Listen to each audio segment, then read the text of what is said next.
Meditations, The Stoic Thinking of a Philosopher King by Marcus Aurelius। इस किताब के पहले पड़ाव में ही पूरे यूनिवर्स की बात होगी। मार्कस का जन्म हेड्रियन के शासनकाल के दौरान सम्राट के भतीजे प्राइटर मार्कस एनियस वेरस और उत्तराधिकारी डोमिटिया कैलवेला के यहाँ हुआ था। जब वो 3 साल के थे तब उनके पिता की मृत्यु हो गई और उनकी माँ और दादा ने मार्कस की परवरिश की। हेड्रियन के दत्तक पुत्र एलियस सीजर की 138 में मृत्यु हो जाने के बाद सम्राट ने मार्कस के चाचा एंटोनिनस पायस को अपने नए उत्तराधिकारी के रूप में अपनाया। बदले में एंटोनिनस ने एलियस के बेटे मार्कस और लूसियस को गोद लिया। उसी वर्ष हेड्रियन की मृत्यु हो गई और एंटोनिनस सम्राट बन गया। अब सिंहासन के उत्तराधिकारी मार्कस ने कॉर्नेलियस फ्रॉन्टो जैसे ट्यूटर्स के तहत ग्रीक और लैटिन का अध्ययन किया। आपको बता दें कि ऑरेलियस न केवल एक सम्राट थे बल्कि एक दार्शनिक भी थे। वो ग्रीक स्टोइसिज्म की विचारधारा को मानते थे।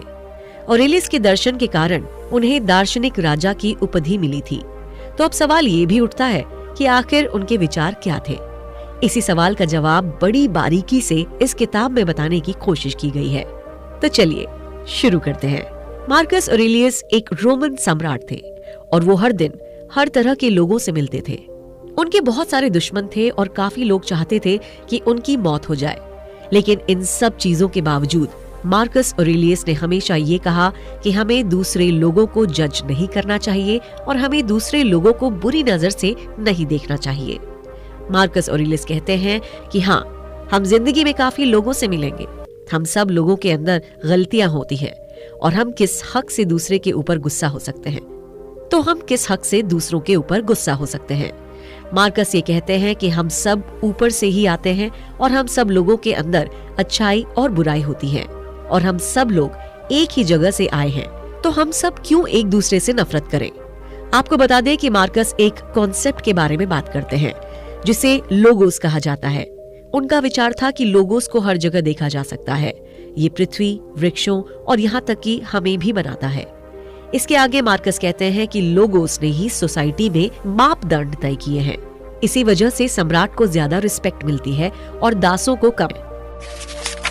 मृत्यु सत्य है, इसलिए इससे डरने की कोई जरूरत नहीं है। प्राचीन काल में मृत्यु जीवन का एक वर्तमान तथ्य था। मृत्यु दर बहुत अधिक थी और औसत जीवन रेट कम, जिसकी वजह से मृत्यु से डर लगा करता था। लेकिन मार्कस ऑरेलियस को लगता है कि इंसान को मौत से कभी भी डरना नहीं चाहिए। उनका मानना था कि जब तक आत्मा शरीर को छोड़ेगी नहीं, तब तक वो बेहतर बनने के लिए आगे नहीं बढ़ पाएगी। इसलिए इंसान की बेहतरी के लिए जीवन के साथ साथ मौत भी जरूरी है। उनका मानना था कि जो भी इस दुनिया को चला रहा है, मान लेते हैं कि दुनिया को लोगोस चला रहे हैं, तो उनके पास आपके लिए बेहतर प्लान है। तभी आपके शरीर से आत्मा अलग होगी। इसलिए आपको पता होना चाहिए कि जब तक दुनिया चलाने वाला नहीं चाहेगा, तब तक मौत भी आपका कुछ नहीं बिगाड़ सकती है। इसीलिए किसी को भी मौत से डरने की जरूरत नहीं है। जिंदगी बहुत छोटी सी है, इसलिए कंप्लेन करना बंद कर दीजिए। इस बात में कोई दो राय नहीं है कि कोई भी कभी भी इस दुनिया को अलविदा कह सकता है। यहाँ किसी का जीवन गारंटी कार्ड के साथ नहीं आया है। इसलिए हमेशा इंसान को खुश रहने की कोशिश करनी चाहिए। ये भी सच है कि हर मिनट खुश नहीं रहा जा सकता है, लेकिन हर मिनट अपना बेस्ट जरूर दिया जा सकता है। इसीलिए आज से ही अपनी लाइफ को देखने का नजरिया बदलने की शुरुआत कर दीजिए। जिंदगी से शिकायत करना बंद कर दीजिए। कई लोगों की पूरी लाइफ ही शिकायत करने में खत्म हो जाती है। उन्हें इस बात की शिकायत लगी रहती है कि उनकी लाइफ में कितनी ज्यादा मुश्किलें हैं, लेकिन उन्हें पता होना चाहिए कि इन शिकायतों की वजह से उनकी लाइफ खर्च होती जा रही है। इसलिए आज से ही हम लोगों को अपनी लाइफ की वैल्यू करनी चाहिए और ज्यादा से ज्यादा बेहतर बनने की कोशिश शुरू कर देनी चाहिए। लॉजिकल थिंकिंग के महत्व को समझने की कोशिश करिए। बहुत ज्यादा इमोशनल होना सही नहीं है। Author stoic school of philosophy को काफी ज्यादा सम्मान दिया करते थे। इस स्कूल में लॉजिकल थिंकिंग के ऊपर काफी ज्यादा जोर दिया जाता है। वहां बताया गया था कि शांत दिमाग से बेहतर फैसले लिए जा सकते हैं। इसलिए कठिन से कठिन सिचुएशन में हमें अपने दिमाग को शांत रखने की कोशिश करनी चाहिए। ऐसा हम अपने दिमाग को ट्रेन करके भी कर सकते हैं। इसलिए आज से ही अपने दिमाग के पावर को समझने की शुरुआत कर दीजिए। आपका दिमाग ही आपका सबसे अच्छा दोस्त है। इसकी मदद से आप लाइफ में कुछ भी हासिल कर सकते हैं। अब सवाल उठता है कि दिमाग को कैसे ट्रेन किया जा सकता है। आपको इस सवाल का जवाब इस आने वाली छोटी सी कहानी में मिल जाएगा। 1971 में अमेरिकी सेना के जवान स्टीफन एस्लास वियतनाम के युद्ध से घर लौटे तो काफी परेशान थे। जंग ने उन्हें दिमागी और जज्बाती तौर पर तोड़ कर रख दिया। उन्हें अजीब बेचैनी ने घेर लिया। उनका किसी भी काम में मन नहीं लगता। उन्हें बहुत ज्यादा घबराहट होने लगी थी। तभी किसी दोस्त ने उन्हें मेडिटेशन की सलाह दी। ध्यान करने से पहले उन्होंने इसे पूरी तरह से नकार दिया था, लेकिन फिर घर वालों की काफी मिन्नतों के बाद उन्होंने मेडिटेशन की शुरुआत की। धीरे धीरे उनकी हालत में काफी सुधार देखने को मिलने लगा। लेकिन आज इतने साल बीत जाने के बाद भी जंग की भयानक यादें उन्हें गाहे बगाहे परेशान करती रहती हैं। स्टीफन एस्लस कहते हैं कि उन्हें ध्यान करने से उनके अंदर एक अलग ही शक्ति का समावेश हुआ है। उन्हें एहसास होता है कि उनका दिमाग पहले से बहुत ज्यादा शक्तिशाली हो चुका है। उन्हें बिल्कुल नहीं लगता था कि मेडिटेशन से उनकी लाइफ में इतने अच्छे बदलाव आएंगे। कोई भी दर्द इतना बड़ा नहीं होता कि वो आपको दर्द दे सके। प्राचीन रोम खतरों से भरा था। खासकर एक सम्राट के लिए उन्हें कई साजिशों का सामना करना पड़ता था। पता ही नहीं चलता था कि कब उनकी मौत हो जाएगी। ऑथर के सामने भी मुश्किलों का पहाड़ खड़ा हुआ था।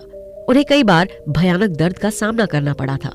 इसलिए उन्होंने अपने दर्द से सीखा था कि इस दुनिया में कोई दर्द आपका नुकसान नहीं कर सकता है। अगर आप अंदर से मजबूत हैं, तो किसी भी दर्द के अंदर इतना दम नहीं होता कि वो आपको तोड़ सके। मार्कस कहते हैं कि हमें समझना होगा कि दर्द भी ऊपर वाले ने तय किया है। अगर हमारी किस्मत में दर्द लिखा है तो उसे आने दीजिए। उसके सामने सीना तान कर खड़े हो जाइए और कहिए कि दर्द, तुम अपना काम करो, लेकिन तुम्हारे होने से मुझे कोई फर्क नहीं पड़ने वाला है। कोई अगर आपको अपमानित करने की कोशिश करता है तो आप तब तक अपमानित नहीं हो सकते जब तक आप उस अपमान को एक्सेप्ट ना करें। इसलिए आपको तय करना होगा कि आपका दिमाग कौन सी चीजें एक्सेप्ट करेगा और कौन सी चीजें एक्सेप्ट नहीं करेगा। लाइफ की जर्नी में अच्छी और बुरी चीजें आती रहेंगी। हमें दोनों ही तरह की सिचुएशन के लिए तैयार रहना चाहिए। हमें समझना होगा कि इस टेम्पररी सी जिंदगी में दुख की ज्यादा जगह नहीं है। इसलिए खुद को खुश रखने की जिम्मेदारी हमारी ही है। कोई दूसरा हमारी खुशियों की जिम्मेदारी नहीं ले सकता है। मार्कस कहते हैं कि लोगोस सभी के लाइफ का हिस्सा है। इसलिए हमें अपने दर्द को एक्सेप्ट करना सीखना होगा। बड़े से बड़े दर्द को एक्सेप्ट करिए और मूव ऑन करने की कोशिश करिए।